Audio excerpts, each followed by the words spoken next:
Wow! The Seahawks live to see another day as they take down the Los Angeles Rams 19-16 in overtime as they keep their playoff hopes alive, at least for a few more hours anyway, as they take down Los Angeles in dramatic fashion. Look, it wasn't Geno Smith's best day. He threw 2 interceptions in this ball game, including the very first play from scrimmage from the offense. But this team still found a way to win when they weren't all there. Kenneth Walker was terrific rushing the football, 29 carries, 114 yards on the ground.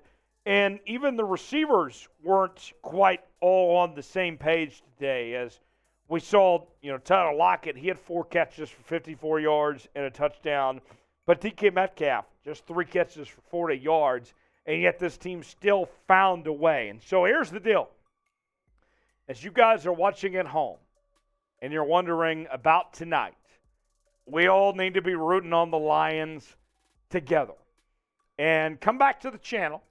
If you're watching us on the VOD right now, come back on to our live broadcast as we're going to stay with you through the Lions and the Packers game. And we're going to be cheering on the Lions together. If the Lions win, then the Seahawks are in the postseason. Simple as that. If not, the Seahawks are eliminated. So, please, folks, be with us. If you love your Seattle Seahawks, sub for Dubs. If you want to see this team in the postseason, if you want to see this team build momentum for next year, this is the place to be. Subscribe right now, youtube.com/Seahawks TV. If you love your Seattle Seahawks and want to see them in the postseason. First question comes from Michael. The Broncos won, so we're picking at 5. Should we trade down, draft best available, trade up for Jalen Carter or Anderson? What should we do? I mean, it's hard to say without any direct offers in hand, if knowing what Seattle has been given necessarily. But with that said, I still like where Seattle is at. No matter what, even if, let's just say for all intents and purposes, the Seahawks hold the number 5 pick, that's not a bad place to be in at all.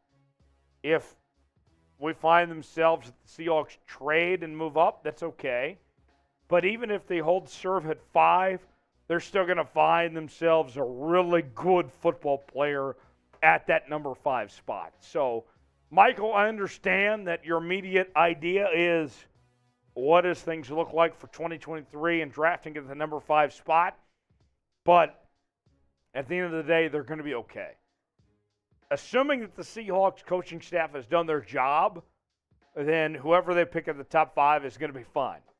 Jaden writes, Kenneth Walker III and Tariq Woolen, first regular season over. Do you think we'll see some awards for them along with Geno? Potentially. Wouldn't be surprised. Tariq Woolen's already a Pro Bowler. Kenneth Walker's got a shot to be in the Rookie of the Year conversation. Geno's going to be Comeback Player of the Year.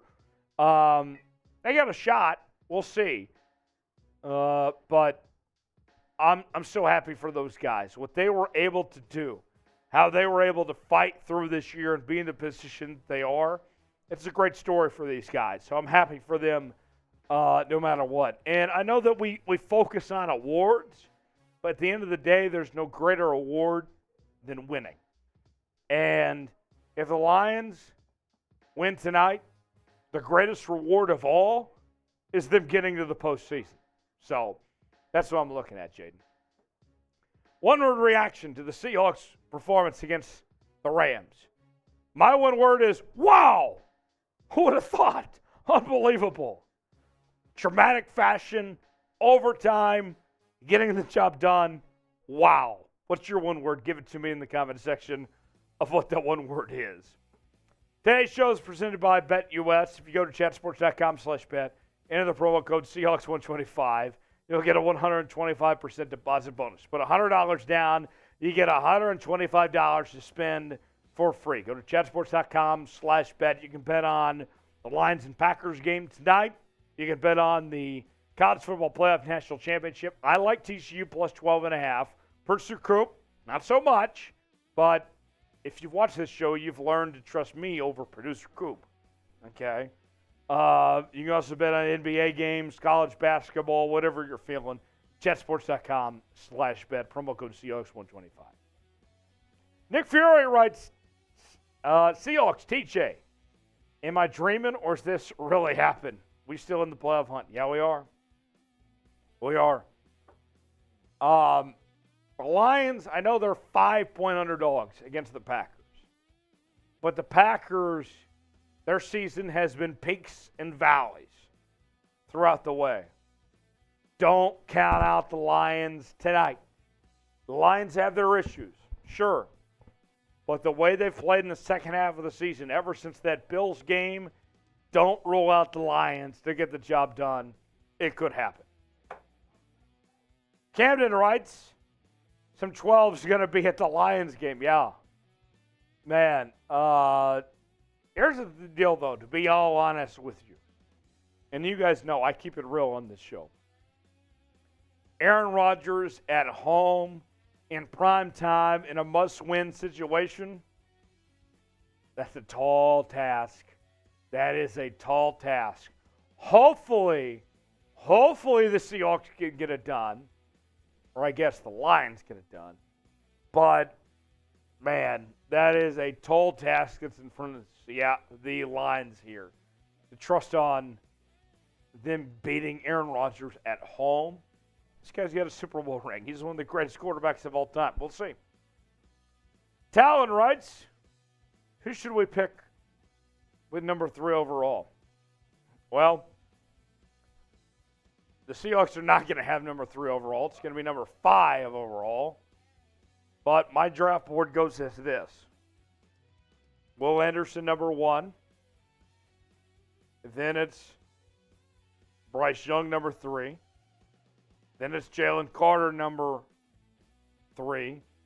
And then you figure it out from there. So I guess Jalen Carter would be the next pick. So kind of breaking things down, I'd go with one of those guys if they're still available. If not, then you got to figure some things out. But I think the Seahawks are going to be just happy to have the number 5 pick, in all honesty.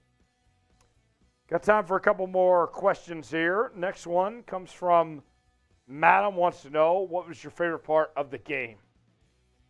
It was overtime. I mean, people counted this Seahawks team out, wrote them for dead. They didn't lead all game long, and they still found a way to win. I mean, people make movies off that, folks. And the way the Seahawks did that's just unbelievable. I'm very proud of what the Seahawks did. I mean, if you're a Seahawks fan, if you've been a fan of this team for a long time, what they did in that overtime period, even if they don't win, even if the Lions don't win tonight and they miss the postseason, this is one of those deals that makes you cry, that makes you sit there and you say to yourself, wow, this team gave it their all through every moment. What was supposed to be a rebuilding year, this team didn't lay anything down for the final moment. I mean, that's incredible. So what we saw tonight, that was my favorite part. Chris writes, do you think Seattle should sign Colin Kapp this offseason for cheap? Drafted quarterback. No! Colin Kaepernick? Hell no. No. Colin Kaepernick, I mean, and I'm not getting into the whole kneeling thing and all that. It's not about that at all. I'm going to break this down as simply as I can. He didn't look good the last time he played on the football field. It was, Coop, 6 years ago? Last time he played. Geno Smith has played pretty damn good this year. You got Drew Lock behind him. Should you draft a quarterback? Maybe. If you like Bryce Young or C.J. Stroud. Depends on what the coaching staff says. But hell no. I'm not drafting. Colin Kaepernick? Hell no. No. Get out of there with Colin Kaepernick. Who was the MVP for Seattle against the Rams? There's a lot of different options you can go with. For me, it's Kenneth Walker. But you tell me in the comment section who was the MVP for Seattle in the comment section below. Let me know. As always, you can subscribe to the channel. The Seahawks, whether they're in their postseason or not, you know we're going to have great coverage here on Seahawks Today with daily news and rumors. on the channel. Watch party, the live shows, and more. This is the place to be. 19-16 final score. Seahawks get the job done. We'll see you next time right here on Seahawks Today.